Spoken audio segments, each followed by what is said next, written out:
چنانچہ علماء نے لکھا ہے کہ نفس کے 3 مرتبے ہیں.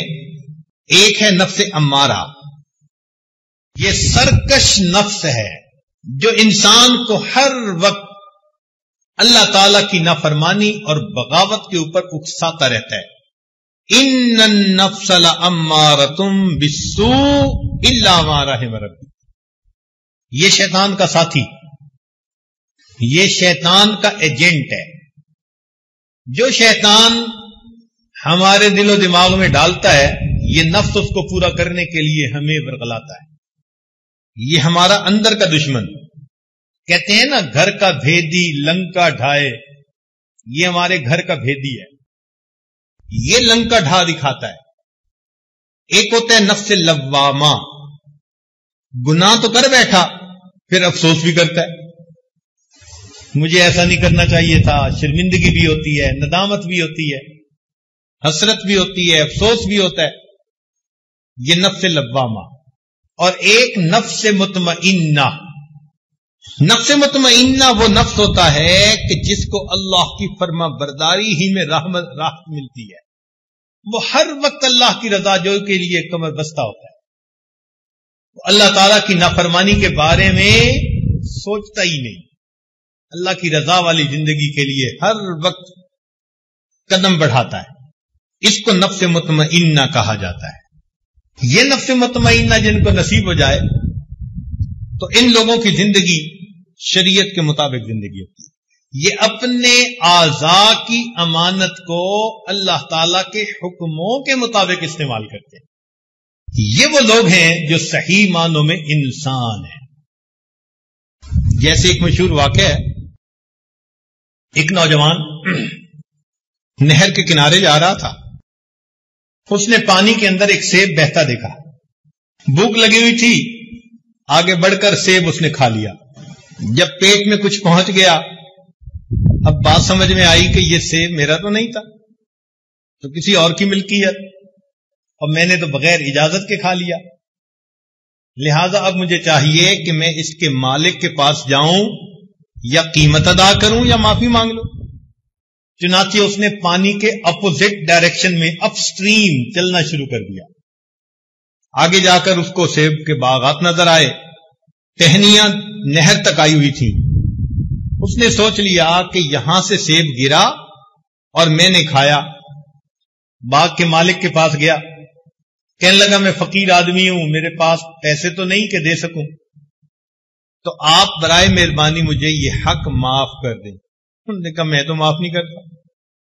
اچھا بھائی جتنا مانگتے ہیں لے لیں. اس نے کہا ٹھیک ہے، میں ایک شرط لگاتا ہوں، اس کو پورا کر دو، میں معاف کر دوں گا. کیا شرط؟ میری ایک بیٹی ہے، آنکھوں سے اندھی، کانوں سے بہری، زبان سے گنگی، ہاتھ پاؤں سے لنگڑی لولی، یوں سمجھو زندہ لاش ہے. اس سے نکاح کرو اور اس کے ساتھ زندگی گزارو. نوجوان حیران، عجیب آزمائش میں مبتلا ہو گیا. پھر اس نے سوچا کہ دنیا میں ایسی زندہ لاش کے ساتھ زندگی گزارنا آسان، قیامت کے دن اللہ کے سامنے جواب دہ ہونا یہ مشکل کام. دن طے ہو گیا، نکاح ہو گیا.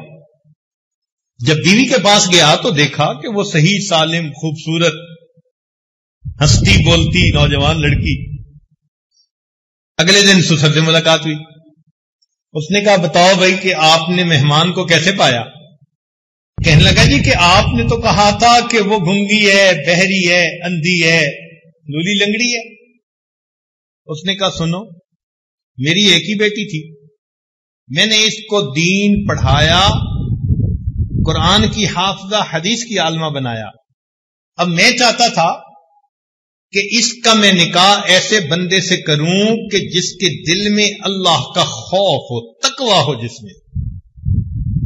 جب تم ایک سیب کی خاطر مجھ سے معافی مانگنے آئے تو میں نے ڈیسیژن لیا کہ اس نوجوان کے دل میں اللہ کا بڑا خوف ہے، اور جس کے دل میں اللہ کا خوف ہو وہی بیویوں کے حقوق ادا کر سکتا. اس لیے میں نے کہا. اس نے کہا مگر آپ نے جو بیٹی کے بارے میں بتایا وہ چیزیں تو ٹھیک نہیں تھی.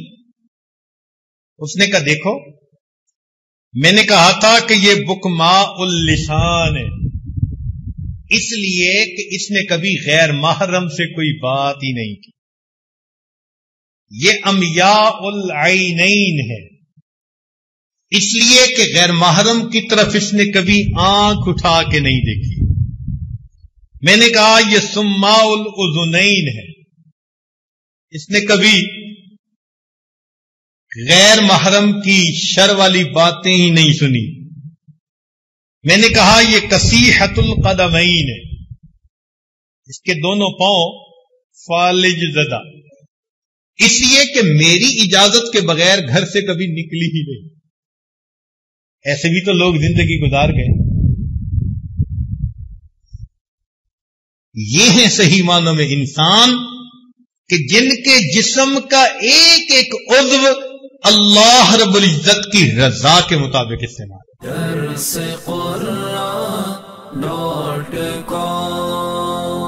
www.darsequran.com